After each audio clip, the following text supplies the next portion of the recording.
जय गुरु जी। मैं डॉक्टर आनंद प्रदीक्षित, आपके अपने brain train programme for UPSC and PCS से, शिखराइज अकेडमी गाजियाबाद से और लाइफ मैनेजमेंट चैनल से ये वीडियो अपलोड हो रहा है। Brain train programme for UPSC से, BTPUP यही सर्च करने से आराम से मिल जाता है, इसलिए नाम इस तरह रखा गया। पब्लिक एडमिनिस्ट्रेशन में मोटिवेशन थ्योरीज हैं बहुत सारी। मैस्लो की है, मैकग्रेगर की है। मैं हर्ट्जबर्ग पर प्रकाश डालूंगा थोड़ा सा। हर्ट्जबर्ग का सिद्धांत 2 फैक्टर थ्योरी है, द्विघटक सिद्धांत। इसके अंदर हाइजीन सीकर और मोटिवेशन सीकर 2 प्रकार के व्यक्तियों को बताया गया है। 2 प्रकार के व्यक्ति जो होते हैं, एक तो होते हैं जो केवल कमी ढूंढते हैं, हर बात में कमी ढूंढते हैं। जैसे बाराती होते हैं, लड़की वालों के यहाँ जाते हैं, हर बात चाहे जितनी अच्छी करें कमी जरूर ढूंढते हैं। बाराती का नेचर। कुछ लोग इस स्वभाव के होते हैं कि वो हाइजीन सीकर होते हैं। इसको नाम हाइजीन सीकर दिया गया, आरोग्य घटक खोजी, जो केवल ये चीज सोचते हैं कि बस उन्हें केवल मूल आवश्यकताएं उनकी जो है वो पूरी होती रहें। खाने पीने की, सौंदर्य संबंधी एस्थेटिक नीड्स, खाने पीने की नीड्स, सुख सुविधा की नीड्स पूरी होती रहें। और एक होते हैं मोटिवेशन सीकर। मोटिवेशन सीकर वो होते हैं जो तकलीफ नहीं देखते, कठिनाई नहीं देखते, जो इस थ्योरी में बिलीव करते हैं कि विद्यार्थीवाद त्यजेत सुखम, सुखार्थीवाद त्यजेत विद्या। जिसको सुख चाहिए वो विद्या छोड़ दे और जिसको विद्या चाहिए वो सुख छोड़ दे। ये उस प्रकार के हैं। और एक होता है, बच्चे भी होते हैं घर में इसी तरह, कुछ मोटिवेशन सीकर होते हैं, कुछ हाइजीन सीकर। हाइजीन सीकर छोटी मोटी नौकरियां करते हैं, मोटिवेशन सीकर बड़ी नौकरियों में जाते हैं, बड़े काम करते हैं, क्योंकि वे शारीरिक कष्ट की परवाह नहीं करते।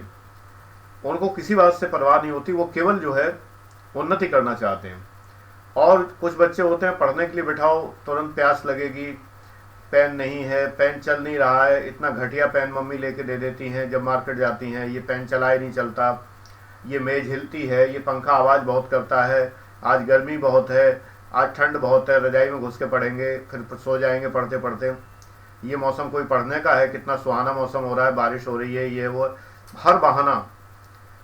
जितने बहानेबाज लोग हैं ये सब हाइजीन सीकर्स हैं। इनको तरह तरह के बहाने सूझते हैं और तरह तरह के ये बहाने करके और वो कार्य नहीं करना चाहते जो दिया गया होता है। सरकारी संगठनों में एक्चुअली जितनी किताबें हैं आपकी, इनका एक बहुत बड़ा ऐसा पक्ष है जो कि आपको न तो पुस्तक में मिलता है, ध्यान से सुन लीजिए इसलिए, और न ये चीज़ आपको कोई टीचर्स बताते हैं। क्यों नहीं बताते? पुस्तक लिखने वाले प्रशासक नहीं रहे कभी, उन्होंने कभी नौकरी नहीं की, और बुरा तो लग जाता है लोगों को, लेकिन पढ़ाने वाले भी कभी प्रशासक नहीं रहे। बुरा लगने की बात नहीं है, जो रियलिटी है वो रियलिटी है। प्रशासन पढ़ा रहे, प्रशासक रहे नहीं। तो बात यह है ना, कोई फंड मैनेजर हो जिसकी जेब में कभी पैसा ना रहा हो, उसे फंड मैनेज करना तो आता नहीं है, फंड मैनेजर बन गया है, तो हो सकता है कर लेता हो फंड मैनेज जैसे तैसे। लेकिन सच बात यह है कि हम जिस फील्ड में होते हैं तो उसकी हमें सच्चाइयाँ पता होती हैं, अच्छाइयाँ पता होती हैं, बुराइयाँ पता होती हैं। और जब जिस फील्ड में होते नहीं है और उसके विषय में पढ़ाते हैं तो केवल हमें थियोरेटिकल नॉलेज होती है। एक बात सब लोग भूल जाते हैं, और ये बात मैं बता के आपको, इसके बाद मैं यहाँ एक्सप्लेन नहीं करता, क्योंकि अगर मेरी बात कोई दूसरा बताएगा तो उस बात को आगे नहीं समझा पाएगा, वो केवल कोई प्रशासक ही समझा सकता है। नए लोग जो जुड़ते हैं, पहली बार देख रहे हैं, उनको बता दूं कि परिचय पढ़ लें, थोड़ा वीडियो के नीचे परिचय लिखा होता है, पढ़ लेंगे, उन्हें समझ में आ जाएगा मैं किस हैसियत से बोल रहा हूँ।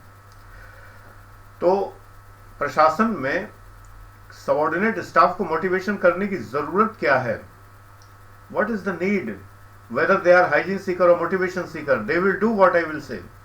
If I am the officer and I am saying, I am giving a command, do this, then he will do that.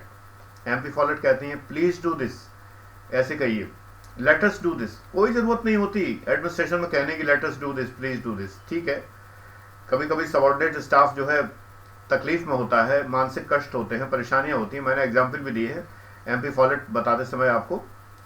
लेकिन जरूरत क्या है?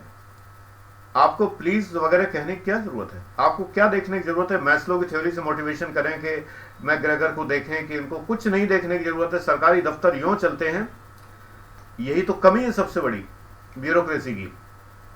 ब्यूरोक्रेसी में चलता है थंब रूल। आज भी ब्यूरोक्रेसी में वेबर, गुलिक, उर्विक से बढ़ के कोई थिंकर नहीं है। बस यही है, बस तुम ही हो, बस तुम ही हो, बस तुम ही हो, बाकी सब तो इधर उधर। सूर सूर तुलसी शशि उडगन केशवदास, अब के कवि खद्योत्सम जहां तहां करत प्रकाश। यही बात यहाँ लागू होती है कि बस वेबर, गुलिक, उर्विक हैं। न यहाँ साइंटिफिक मैनेजमेंट लगता है, न यहाँ ह्यूमन रिलेशन अप्रोच लगती है। आप बड़े से बड़े तीर मारने, कोई आपको मोटिवेट नहीं करता। आप बड़े से बड़े काम कर लें, आपको 1000 परेशानी बनी रहे, आपका बॉस आपको मोटिवेट नहीं करता, केवल लाल कलर की आंखें दिखाता है आपको, जो लाल हो चुकी होती हैं गुस्से के मारे। क्यों नहीं होगा? कभी कभी बॉस जब एक्सेसिवली विनम्र होता है तब आप समझ लीजिए कि ज्यादा गाज गिरने वाली है।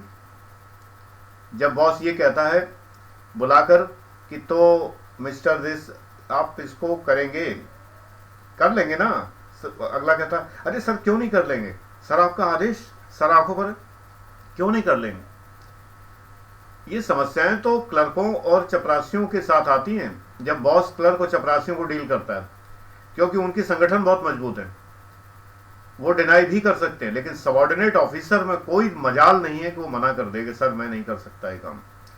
वो मोटिवेशन सीकर हो चाहे हाइजीन सीकर हो, बॉस की बला से नहीं करेगा तो दंडित होगा, पनिश होगा, सस्पेंड होगा, नौकरी खोएगा, इत्यादि इत्यादि। उसके लिए कतई हमें जानने की जरूरत नहीं कि मैस्लो की सीढ़ी में किस सोपान पर है। ज्यादातर किताबों में मैस्लो के 5 सोपान लिखे हैं, 8 होते हैं। उन 8 सोपानों में वो कहा मेरी बला से मुझे क्या करना है। मैंने तो घंटी बजाई, चपरासी बुलाया, कहा कि बुलाओ जरा उसको फलाने को, और बुला के लाए, भाई देखिए ये काम होना है और ये परसों तक हो जाना चाहिए। हो जाएगा ना? हाँ सर बिल्कुल हो जाएगा। सर कल ही हो जाएगा। और कल करके रात को वो मैसेज भी कर देगा कि सर हो गया, और एक शब्द और जोड़ेगा, सर आपका आशीर्वाद रहे, क्यों नहीं होगा, आपकी कृपा रहे। आजकल चलता है प्रशासन में ये सब बातें। हाइजीन सीकर प्राइवेट ऑर्गेनाइजेशंस में और तमाम और ऑर्गेनाइजेशंस में हो सकते हैं, क्लरिकल और पियोन स्टाफ में हो सकते हैं, जिसे हम क्लास 4 स्टाफ कहते हैं। हमारे समय में पियोन स्टाफ कहते थे, आजकल कहते हैं क्लास 4 स्टाफ। उसमें हो सकते हैं मोटिवेशन हाइजीन सीकर। ऑफिसर्स में नहीं होते। Officers are always motivation seekers, और जो नहीं होते हैं वो गलती से आ गए होते हैं, किसी तरह इंटरव्यू में ड्रामा करके आ गए होते हैं, बन के कुछ और आते हैं, होते कुछ और है। भेड़ के खाल में भेड़िया कहा जाता है, इसी टाइप के लोग होते हैं। बहुत सारे ऐसे कि पक्के कामचोर हैं, काम नहीं करना चाहते, लेकिन आ गए हैं तो आ गए, क्या किया जाएगा। ऐसे लोगों पर ही सीनियर ऑफिसर चिल्लाते हैं, नाराज होते हैं, डांटते हैं, गाली गलौज भी करते हैं, जबकि ये नहीं करना चाहिए, लेकिन करते हैं, क्या किया जा सकता है।